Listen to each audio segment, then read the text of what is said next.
दोस्तों, ये पीछे पड़ गए आम आदमी पार्टी के। रोज किसी को गिरफ्तार कर लेते हैं। इन्होंने मेरे को गिरफ्तार कर लिया, मनीष सिसोदिया बेचारा जेल में है, संजय सिंह को गिरफ्तार कर लिया, सतिंदर जैन को गिरफ्तार कर लिया, परसों इन्होंने मेरे पीए को गिरफ्तार कर लिया। अब कहते हैं आतिशी को भी गिरफ्तार करेंगे, सौरभ भारद्वाज जी को भी गिरफ्तार करेंगे। अरे हमने प्रधानमंत्री चुना था, थानेदार चुना था। साथियों, एक जमाना था जब कांग्रेस पूरे देश पर राज करती थी। उनकी उंगलियों के इशारों से सरकारें बनती थी और गिरती थी। कांग्रेस की 4 पीढ़ियों ने दिल्ली पर राज किया, लेकिन आज ये दिल्ली में 4 सीट तक लड़ने की उनकी ताकत नहीं रही है। कांग्रेस इस सीट पर भी नहीं लड़ पा रही है जहां देश की सौंदर्य है और जहां इनका 10 जनपद का दरबार है। लेकिन फिर भी कांग्रेस का घमंड नहीं टूटा है। You know it's peak election season when Delhi Chief Minister Arvind Kejriwal wonders if the country had elected a Prime Minister or a Thanedar. Or when the Prime Minister taunts the Congress for ceding political space to a foe-turned friend. As the Supreme Court granted interim bail to Kejriwal and allowed him to campaign for Lok Sabha elections 2024, the poll pitch has changed. This is Economic Times special elections podcast, Polls on My Pod. In this episode, we will talk about elections in Delhi and Haryana, the 2 North Indian states, small but not insignificant. And here, it is a battle of prestige and not just of numbers. It is Wednesday, the 22nd of May. From the Economic Times, I'm your host Nidhi Sharma and you're listening to the Morning Brief.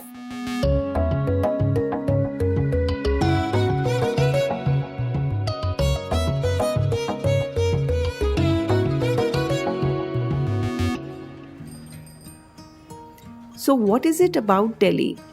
As I take you through the bylanes of Chandni Chowk to plush South Delhi, I'm reminded of this couplet by Ghalib that sums it for us. एक रोज अपनी रूह से पूछा कि दिल्ली क्या है, एक रोज अपनी रूह से पूछा कि दिल्ली क्या है, तो यूं जवाब में कह गए ये दुनिया मानो जिस्म है और दिल्ली उसकी जान. So it might just be 7 parliamentary seats, but if you rule Delhi, you rule the heart of India. And Delhi now presents an interesting case study where the 2 major political parties, BJP and Congress, are struggling to take center stage. The Aam Aadmi Party has won 2 consecutive assembly elections in 2015 and 2020. But over 2 parliamentary elections, BJP has cornered all 7 parliamentary constituencies. But there is anti-incumbency against BJP on the ground. This is why the party has dropped all but 1 sitting MP in Delhi this time. Delhi has never implemented any of the central government schemes, be it building toilets under Swachh Bharat Mission or houses under PM Awas Yojana or the health scheme Ayushman Bharat. Here, what Prime Minister Narendra Modi said at a public meeting in Northeast Delhi last week. साथियों, इंडी गठबंधन वालों ने अपने राजनीतिक स्वार्थ में आपके स्वास्थ्य को भी दांव पर लगा दिया। यहां केंद्र सरकार के अस्पतालों में 5 लाख रुपए तक मुफ्त इलाज हो रहा है, लेकिन इंडी वालों ने यहां आयुष्मान भारत योजना पर रोक लगा रखी है। मोदी ने अब तय किया है हर परिवार के 70 वर्ष के ऊपर के बुजुर्गों को भी मुफ्त इलाज की सुविधा मिलेगी और इससे परिवार के खर्च में बहुत बड़ी राहत होगी, बहुत बड़ी बचत होगी। लेकिन इसका फायदा दिल्ली सरकार के अस्पतालों में आपको नहीं मिल पाएगा। ये लोग दिल्ली के एक भी बुजुर्ग को भारत सरकार की योजना का लाभ नहीं लेने देते। मेरा आपसे अनुरोध है, 70 साल के ऊपर के सब लोगों को मिलिए, उनको बताइए कि मोदी ये देना चाहते हैं, लेकिन ये दिल्ली की सरकार रुकावट बनी है और एक भी बुजुर्ग का वोट इंडी गठबंधन वालों को जाना नहीं चाहिए। The election would have centered around development issues had it not been for this one case that Enforcement Directorate has been pursuing, Delhi liquor scam. On March 21st, Kejriwal was arrested after he did not respond to 9 summons served to him. He became India's first serving chief minister to be arrested while in office. Even as AAP struggled without its leader, it launched its campaign, Jail Ka Jawab Vote Se. This has been the central focus of its Lok Sabha campaign. Not just this, but what is also turning the election in Delhi is the alliance between Aam Aadmi Party and Congress. While AAP is contesting 4 seats, Congress is fighting on 3. The synergy is now visible on the ground. To drive home this point to the cadres, this is what Rahul Gandhi had to say in Chandni Chowk last Saturday. और आप याद रखिए और कांग्रेस के कार्यकर्ता भी याद रखिए कि दिल्ली में 4 सीटें आम आदमी पार्टी लड़ रही है और 3 सीटें कांग्रेस पार्टी लड़ रही है। तो कांग्रेस कार्यकर्ताओं को 3 सीटों में कांग्रेस पार्टी को वोट देना है और 4 सीटों में आम आदमी पार्टी का समर्थन करना है। और आम आदमी पार्टी के कार्यकर्ताओं को 3 सीटों में कांग्रेस पार्टी का बटन दबाना है और 4 सीटों में आम आदमी पार्टी का बटन दबाना है। और अभी कन्हैया जी ने मुझे कहा कि अजीब सी बात है, केजरीवाल जी कांग्रेस पार्टी का बटन दबाएंगे और मैं आम आदमी पार्टी का button दबाऊंगा।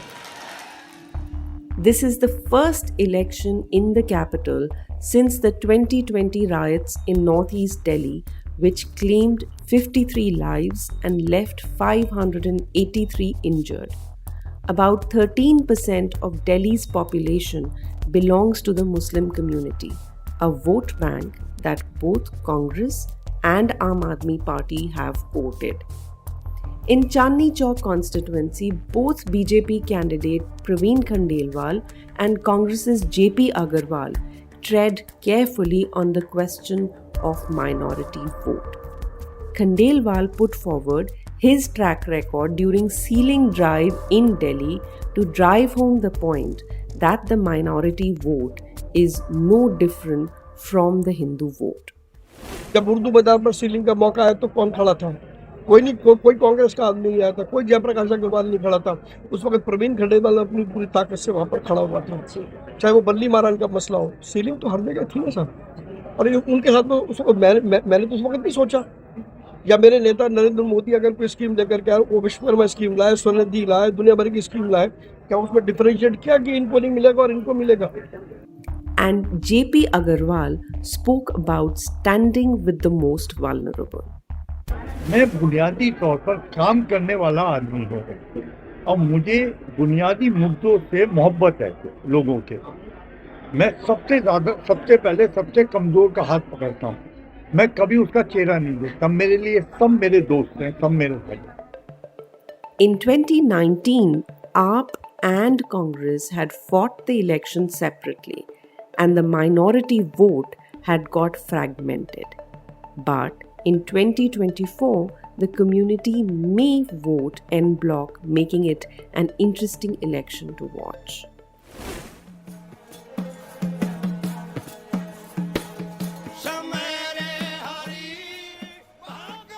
From Delhi, we take you to Haryana. Again, BJP had won all 10 parliamentary seats in 2019. A few months later, it went on to form the state government after it forged an alliance with Jananayak Janata Party. BJP orchestrated a coup of sorts, as it made Manohar Lal Khattar, a non-Jat, as the chief minister. A Punjabi chief minister in a state where politics has been dominated by Jats was quite a statement. But with the assembly elections due later this year, Khattar was replaced by Naib Singh Saini. A lot of factors are at play in Haryana. There is anger amongst the youth over Agniveer scheme and lack of employment opportunities. The farmer community is now protesting at the borders of Punjab and Haryana. My colleague Anirban Chaudhary spoke to Jatin Thakkar, who has been travelling to Haryana and will tell us what exactly are the issues that are impacting the elections in Haryana.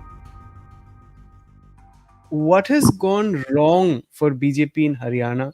It was forced to replace a sitting chief minister, farmers are protesting, and it has also managed to somehow sideline the dominant community.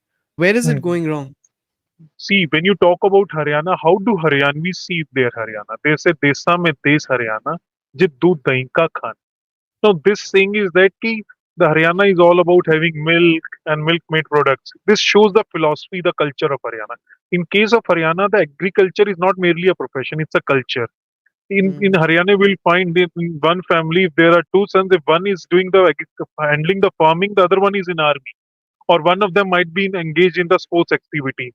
If you travel to Haryana, they will say, "Dabenge nahi bhai sahab, dab ke ki main nahi kuch chade ho chalega." Yani you cannot impose anything on us. You cannot Right. suppress us. So this is the one thing where there is a perception about BJP that they have not handled the farmers very well. This is the very strong feeling, especially among the Jats, which is one of the dominant caste, and it is around almost 1/4 of the electors, 25% of the state voters. Mhm. Now, see, in 2014, when BJP won 7 Lok Sabha seats, it narrowly got majority in Haryana Assembly Board.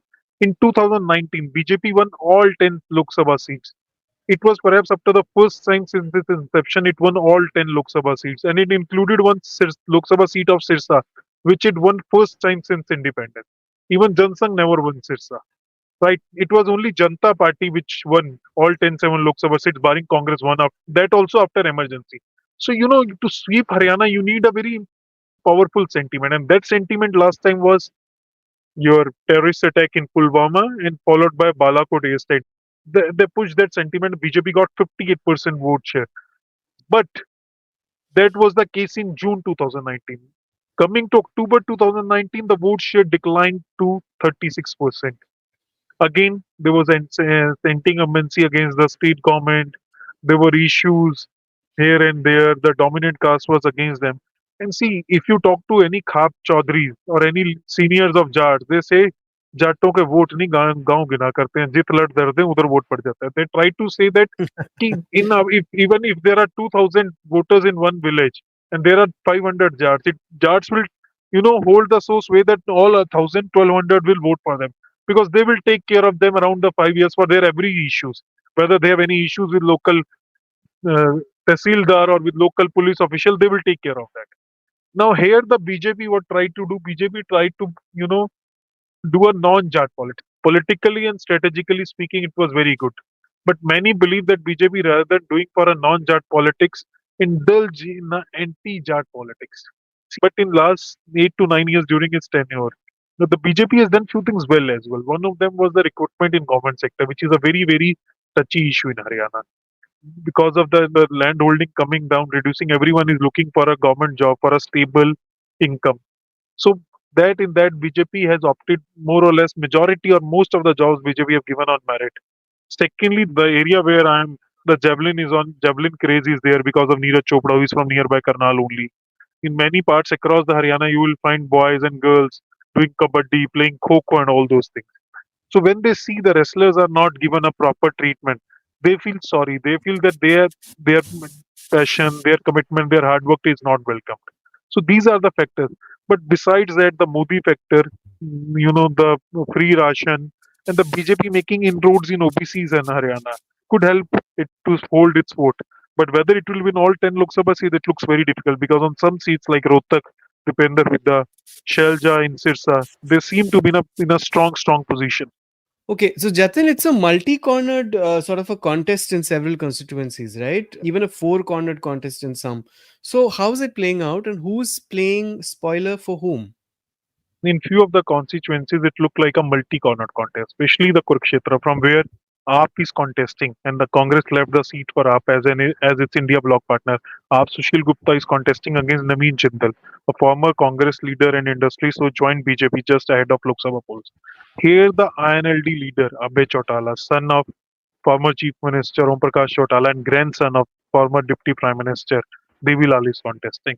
So many believe on this seat Abhay Chautala may not be the king, but he would be the kingmaker. How much and how many votes he get will decide the fate on Kurukshetra, because the INLD is always essentially seen as a Jat party.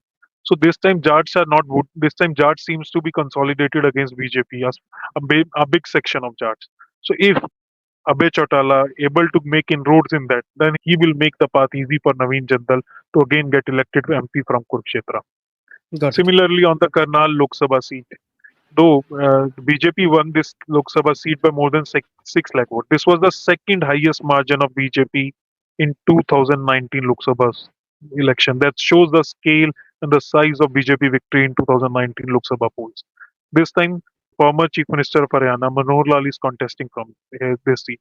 Congress has fielded a relatively young and youth phase who is creating a lot of buzz in this constituency, Buddhi Raja. And there is one independent, Maratha, hails from a road constituency which is in large numbers on this constituency. So they are making a three-cornered contest on this traditionally a strong BJP seat, which it had won during Jan Sangh days also. And Manohar Lal, as of now, seems to be front runner on this. So Jatin, would you say it's been a largely unpredictable trajectory for BJP in Haryana since 2019? See, in last 5 years, after BJP getting more than 58% votes and winning, for the average winning margin, if you look at Haryana of 10 Lok Sabha seats, was more than 3.5 lakh. In last 5 years, there so much was churn in the Haryana politics. After in 2019 assembly polls, BJP ended just short of majority. It entered into an alliance of JJP. A new chapter started in Haryana politics where INLD's offshoot, JJP, entered into alliance with BJP. Though both BJP and IND have been alliance, but aftermath of farmers' protest and the rest, which made difficult for then sitting CM Manohar Lal and Deputy CM Dushyant Chautala to even enter some rural villages and towns of Haryana. Another churn further started in Haryana politics, and many leaders start moving away. As the 2024 Lok Sabha elections were approaching, BJP sitting MP from Haryana, Hisar, Brijendra Singh, and his father, former Union Minister Brijendra Singh, moved back to Congress. Now, when the state is going into elections, there is still uncertainty over the state government because BJP has replaced Manohar Lal Khattar, parted ways with JJP. Dushyant Chautala is no more deputy CM. This time the election is very interesting. It's not an election of 10 Lok Sabha seats. I would say it's an election where every constituency matters. It's an election which is fought constituency by constituency. If you're winning in 6 constituencies out of the 9 assembly constituency in your Lok Sabha, and you're winning 3 by big margin, even then you can end up losing Lok Sabha. So this election of 10 Lok Sabha seats is fought assembly by assembly. Got it. Tell me, do you see any impact of the Agniveer scheme? The armed forces, the paramilitary forces, the joining, the craze, this is ingrained in the Haryanvi culture and psyche. And that's why there is an impact of Agniveer scheme. And especially in the areas like the towns of Bhiwani, Hisar, Sirsa, Rohtak, there is an impact, and people feel they put their lives on stake. They send their children to join army, and after that, 5 years army will send them out. They don't have pension, so they feel that there is no job security if the Agniveer scheme is implemented. And despite all the popularity and the charisma of Magic, this is the one factor they feel, very hurt and anguish with the Modi government. And like you said in the beginning, the farmers' protest and wrestlers' issues are, of course, big problems. The farmers' protest and the wrestlers' issues, they have gone, impacted BJP beyond Jats. The Neeraj Chopra, who is the Olympian, he's not Jat. the farmers across the state are not primarily Jat. There are other castes also who are Jats, who are in farming also. So those two things. While right now when I'm talking to you, I'm in a Panipat. This comes under the Lok Sabha constituency of Karnal, where former CM Mannohar Lal is contesting. While I talking to a local here in nearby village near Smalkhan town, he said, बिना इन पे किसान संभले गए ना इन पे wrestler संभले गए और किसान के बिना के है किसान दिन रात धूप में लगा दे के है किसान के बिना. He very touchingly said that the sentiment that of not handling farmers well echoes even within the BJP's voter base. Congress is fighting in an alliance with AAP. It is looking at major gains in Haryana, especially since its Mahalakshmi Yojana seems to have had a great response amongst women. This is all for today. Hope you enjoyed listening to Polls on My Pod. I'm your host Nidhi Sharma signing off. This episode was brought to you by sound designer Amrit Redji and producer Vinay Joshi. Executive producers Anirban Chaudhary and Arijit Parman. Thank you for listening, and if you like this episode, do spread the word. All new episodes of the Morning Brief podcast drop every Tuesday, Wednesday, Thursday, and Friday. It streams on Amazon Prime Music, JioSaavn, Spotify, Apple, and Google Podcasts. And of course, ET's own audio platform, ET Play. Have a great week ahead. All clips used in this episode belong to their respective owners. Credits mentioned in the description.